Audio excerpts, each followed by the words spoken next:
This past Sunday, that is July 14th, South Korea observed its first celebration of a special day designated to North Koreans who chose to cross the border into South Korea in search of freedom from oppression.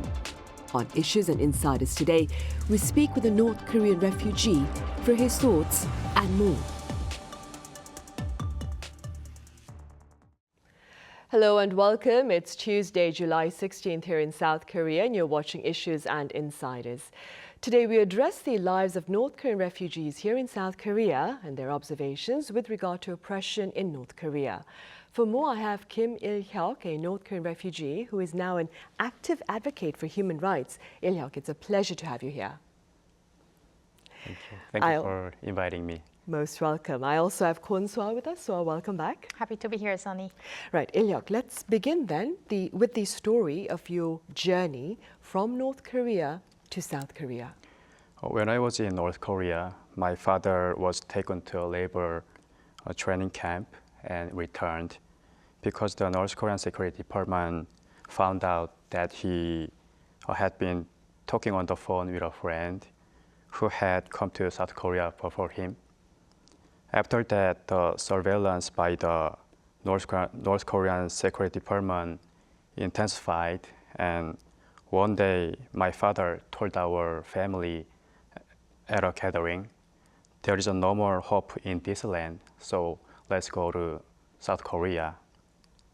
The very next day, I crossed the Timon River with my family and defected from North Korea.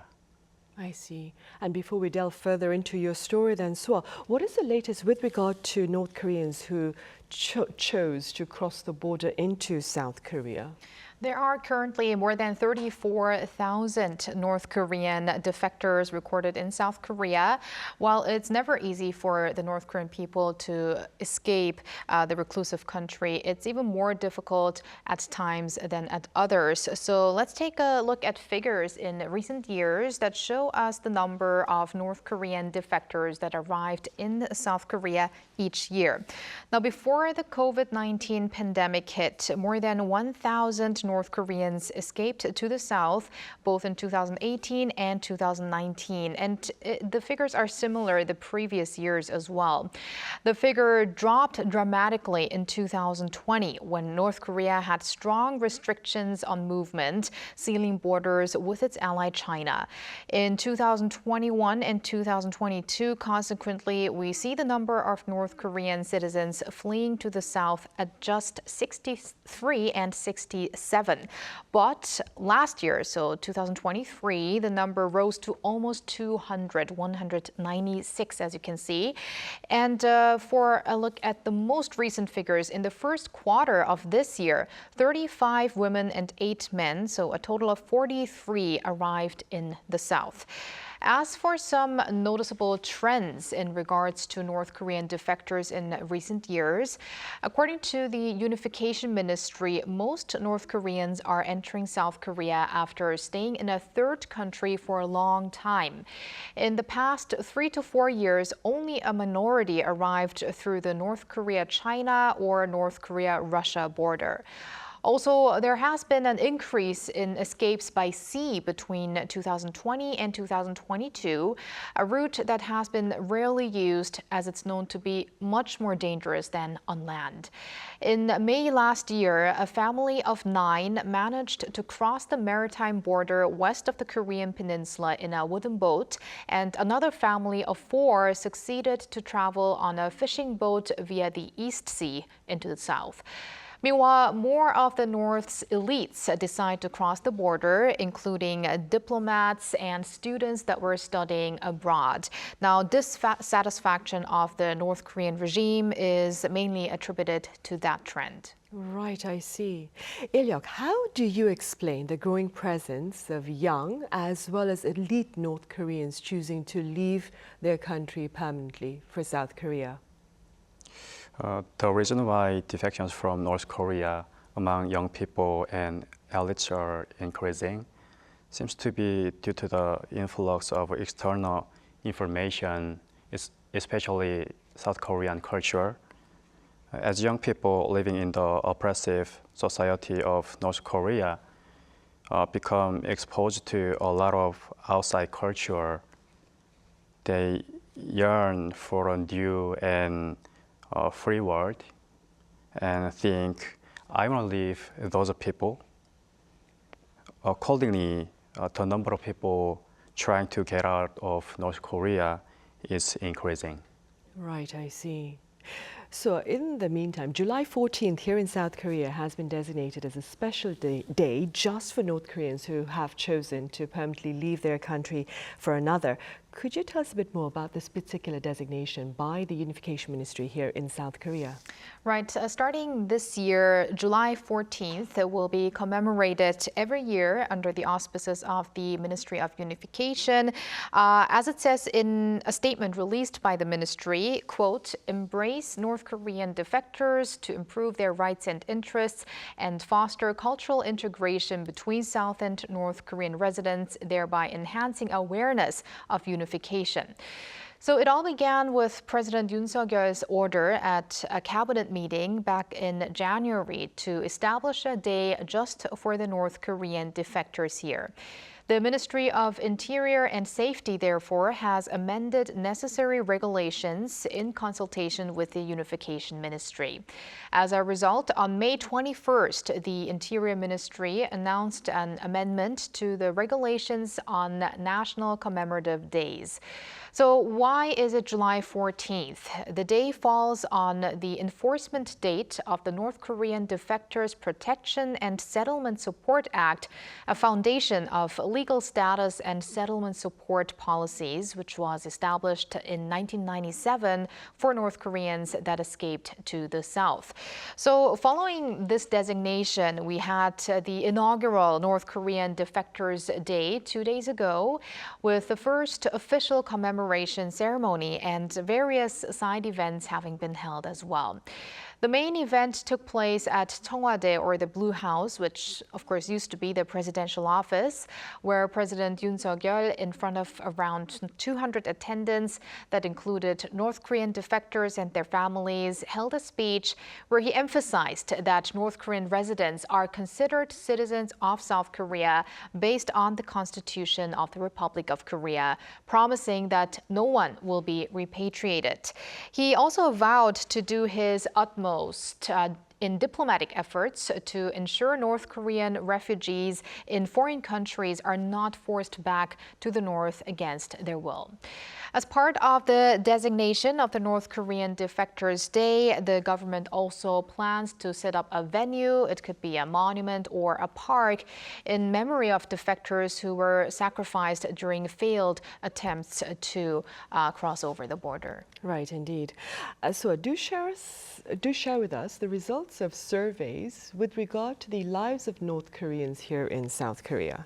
Sure. Now, if you leave a country for another, you will have to find work to make a living in the new place that you are going to call your home. And it's a much more challenging task for defectors than people who are able to set up their new life beforehand, or who even move because they got a job in a different country. Fortunately, employment rates among North Koreans living in South Korea now are on the rise. According to a study by the Korea Hana Foundation, also known as the North Korean Refugees Foundation, the employment rate among North Korean defectors rose to 60.5% in 2023, a 1.3 percentage points increase from the year before. And it is also the highest figure since the foundation began conducting this annual survey in 2011. 60.4 was the previous record in 2018. Also, the unemployment rate not only dropped by 1.6 percentage points on year, but fell to an all-time low of 4.5% last year. This all sounds pretty rosy. However, this still compares to South Koreans' labor-related figures. While North Koreans' average monthly wage was 2.457 million won, or roughly $1,770, it's around 550,000 won less than the average South Korean makes. Also, according to a survey by the Seoul Institute, 7 out of 10 North Koreans in the South have felt difficulties in making ends meet. If we break it down in more detail here, close to 43 and 27% felt they struggled to make ends meet at times or often. In total, that's 69.4%. So as I said, almost 7 out of 10 people. So just slightly over 30% had no big issues. In general, 79.3%, so almost 8 out of 10 North Korean escapees said they were satisfied with their life in the South. This is again, according to Korea Hana Foundation, the study I mentioned at the beginning. And with the number one reason being at 41%, due to the ability to live with freedom. Right. Il-hyeok, what would you say was the most challenging about life for you here in South Korea in the beginning? When I came to South Korea, I went straight to a regular high school, but I had a hard time communicating because my dialect was strong and my friends used a lot of foreign words.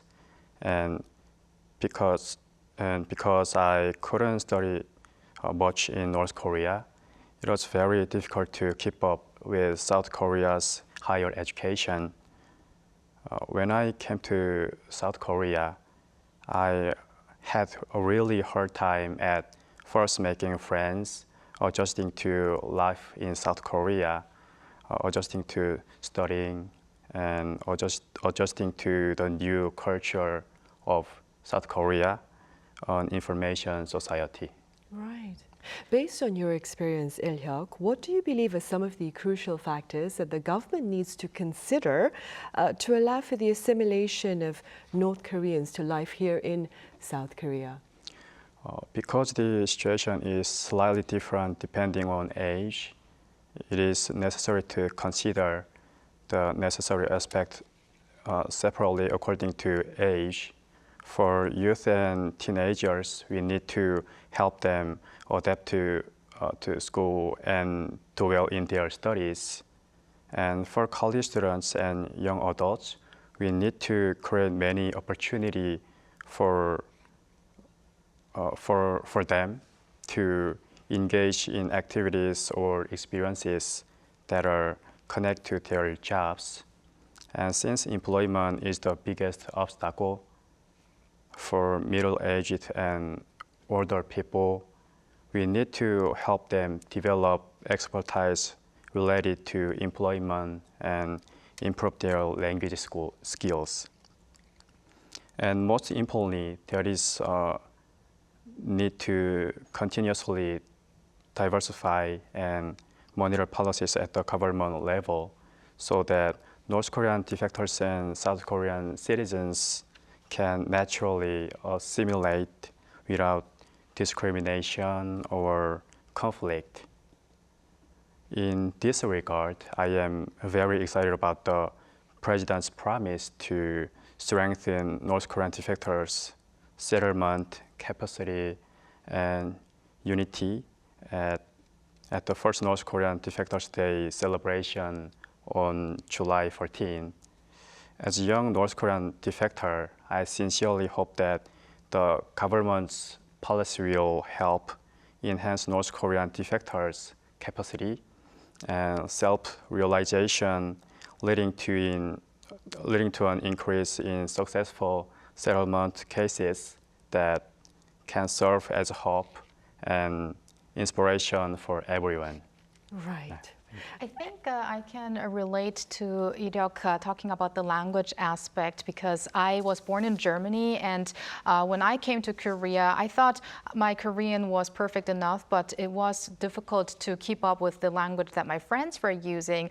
And from the outside world, it might feel kind of weird because they think that North Korean people and South Korean people all speak the same Korean language, and it would not be a difficult issue. But I could really relate to what you said, because even for me as a kyopo, as a person who was born in a different country in Germany, coming to Korea as a teenager, it was not that easy. Right, for sure. The diction, the pronunciation, Exactly. quite challenging.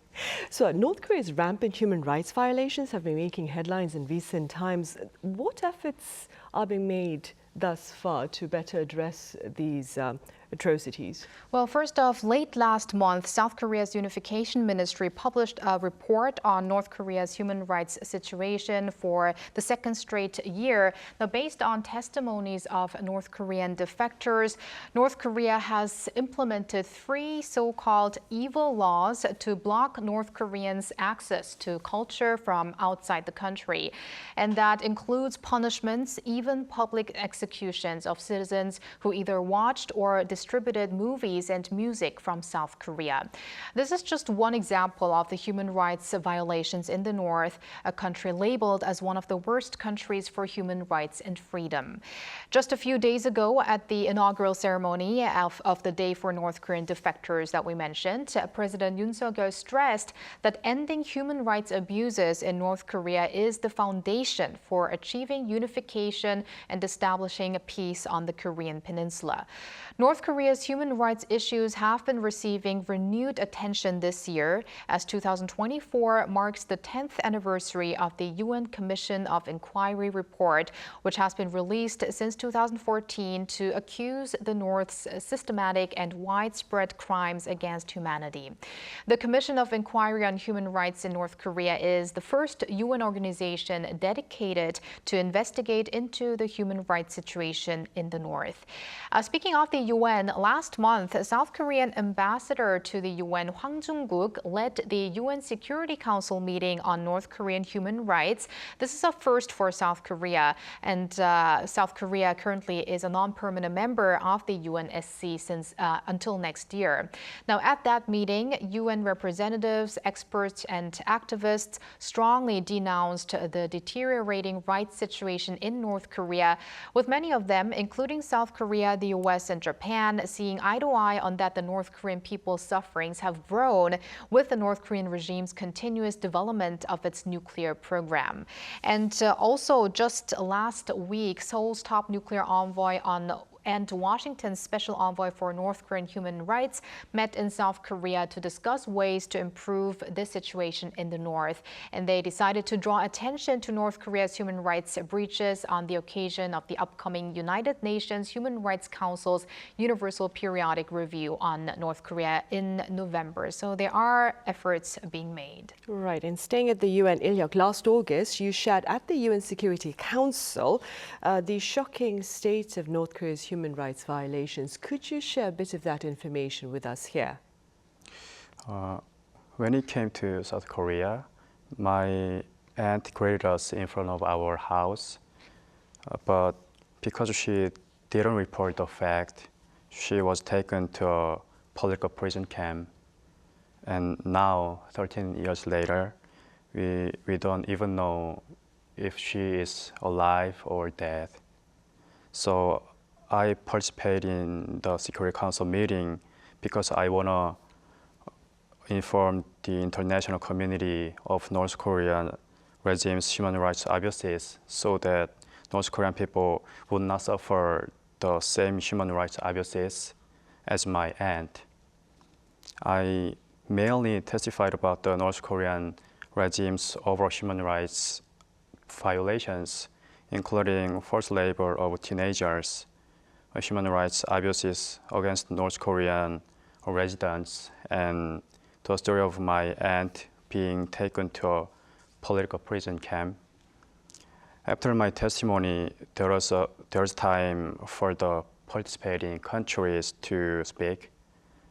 Most countries took the stance of your remarks were great help in resolving the human rights of North Korean people. Thank you for your brave words. The human rights situation in North Korea must be improved. However, China and Russia made troublesome comments like it is not appropriate to discuss human rights issues at the Security Council. It is the hypocrisy of the Western world, so which made me very angry. I saw the decadent and inhumane behavior of China and Russia, permanent members of UN Security Council, on the spot. Right. Il-hyeok, staying with human rights abuses by North Korea, what are your thoughts on ways to better tackle North Korea's human rights violations?